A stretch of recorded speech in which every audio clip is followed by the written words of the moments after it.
Okay, we just got a new round of leaks for the version 3.6 characters, and this one is a big deal because for the first time, we are not just looking at vague descriptions. We now have actual kit mechanics for both Qingxiao and Jingran, named states, named stacks, named liberations. And when you line this new information up against what we thought we knew about these two, some of it confirms the picture and some of it flips it completely on its head. So in this video, we are breaking down exactly what just leaked, comparing it to the earlier information piece by piece, and figuring out what it means for how these two actually play. Let us get into it. If you are new here, this channel covers Wuthering waves leaks the moment they drop. Subscribe and turn on notifications so you never miss a beta breakdown. And before we dive in, every single week I am giving away 5 Lunite subscriptions to 5 of you. All you have to do to enter is drop a comment on any video on the channel. That is it. 5 winners every week just for commenting. So get your comment in and let us get into the leaks. Quick reminder, everything here comes from Seele Leaks and community reposts, and this is early design information. Numbers and mechanics will shift in proper beta testing, so treat this as the framework, not the final product. Let us start with the character who changed the most, Qingxiao. Here is what we knew before. Every earlier leak lined up. Qingxiao is a 5-star Aero sword main DPS. High mobility, sword flight, dual forms, a normal state that transitions into a sword immortal form,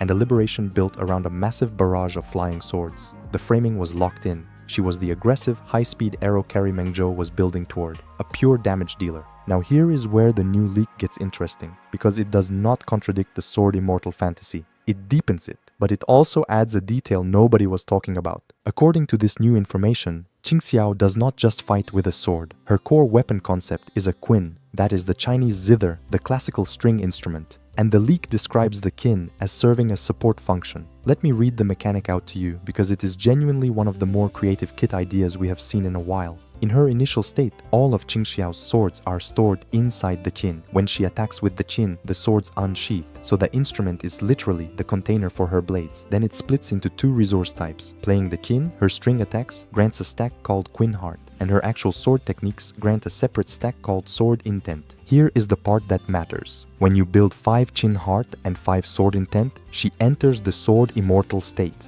And when you reach 7 of each, she executes, which is described as her big payoff attack. Then her liberation. The name is incredible. 10,000 swords return to 1. Sword punishment killing formation. That is the flying sword barrage everyone was excited about, now with an actual name attached. So, what does this comparison tell us? The earlier leaks said main DPS. The new leak explicitly says the qin serves as support. And those two things are not necessarily a contradiction. This reads like a character with 2 sides. A support-facing instrument that plays the qin and builds resources, and an offensive sword side that spends those resources for damage. In other words, Qingxiao might be a hybrid. Not the pure carry the first leak suggested, but a dual identity unit that both enables and deals damage. And that fits mengzhou perfectly. The whole region is built around stacking mechanics, a character who alternates between a supportive instrument and an offensive blade to build and spend stacks is exactly the intricate design Inner Huanglong was set up for. One important flag, the support framing comes from this single new leak, and it uses the phrasing early design. That means this is the earliest possible version of the kit, before beta tuning begins. By release, the balance between her support side and her damage side could shift hard in either direction, so do not lock in Qingxiao as a support. What is solid across every source is the sword, immortal identity, the Aero element, the sword flight, and the 10,000 swords liberation. The qin support layer is the new and less certain piece. Now before we get to Jingran, let me connect this to something that matters for your account right now.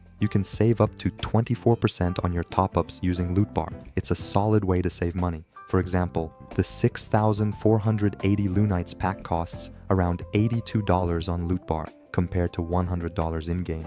The top-up process is very straightforward. Just pick your pack, log in through their single-use cloud device, redeem it in-game exactly like the official store, and then log out. LootBar is widely used and has tens of thousands of reviews on Trustpilot, making it one of the most trusted platforms for in-game top-ups. Link to LootBar is in the description. Because whether Qingxiao ends up a hybrid or a pure carry, one thing is certain. Mengzhou is stacked with 5-star characters coming one after another, and every one of them costs a strike. If you want Qingxiao and Jingran and hsin down the line, you need a serious stockpile. Okay, Jingran. This is the one people have been waiting for because he is the only male character in this entire mengzhou batch, and the new leak finally gives us a look at how he actually plays. Here is what we knew before. Jingran is a 5-star fusion character, rumored broadblade user, a Tomb Raider type. Earlier tester talk pointed to a tanky, self-sustaining DPS with nearly 50,000 HP, heavy shield usage, a yin and yang dual form kit, and an ultimate that summons a dramatic ghost gate, a durable, defensive main DPS with a huge cinematic ultimate. Now here is what the new leak adds, and it is all about that ultimate. His liberation has a proper name: Extinguish the Life Lamp, open the gates of hell, and the mechanic is fascinating. When the life lamp is extinguished, it heralds the opening of another realm. He enters an independent spatial domain. Think about what that means. This is not just a damage nuke, this is a domain mechanic. Jingran's ultimate reportedly pulls enemies into a separate space that he controls. If you play other games in this genre, you know how powerful a domain expansion style ability can be. It is a completely different direction from a standard screen wipe. A character who creates his own battlefield, traps enemies inside, and goes to work. And this lines up perfectly with the earlier Ghost Gate. That Ghost Gate everyone loved is very likely the visual of this domain opening. So the new leak did not replace the old info, it explained it. The Ghost Gate is the doorway into his independent spatial domain. 2 leaks describing the same moment from different angles. Now let me flag the conflicts honestly, because there are a few. First, Jingran's weapon. The new art shows him holding what looks like a spear or polearm, but Wuthering Waves only has 5 weapon types, and spear is not one of them. So this is stylized art, and the actual weapon is still leaked as a broadblade. Do not let the art confuse you. Second, the bigger one. There is a genuine banner order dispute right now, and I will not pretend it is settled. Community leakers place Qingxiao and Jingran together in 3.6, with hsin and suoming in 3.7. But several trusted trackers are following the official reveal sequence instead, which would put suoming and Jingran in 3.6, then Qingxiao and hsin in 3.7. 2 very different roadmaps. If the tracker version is right, Qingxiao is not a 3.6 character at all. This is a real unresolved conflict, and anyone telling you the order is locked is overselling it. We only know for sure when Kuro confirms through drip marketing or a live stream.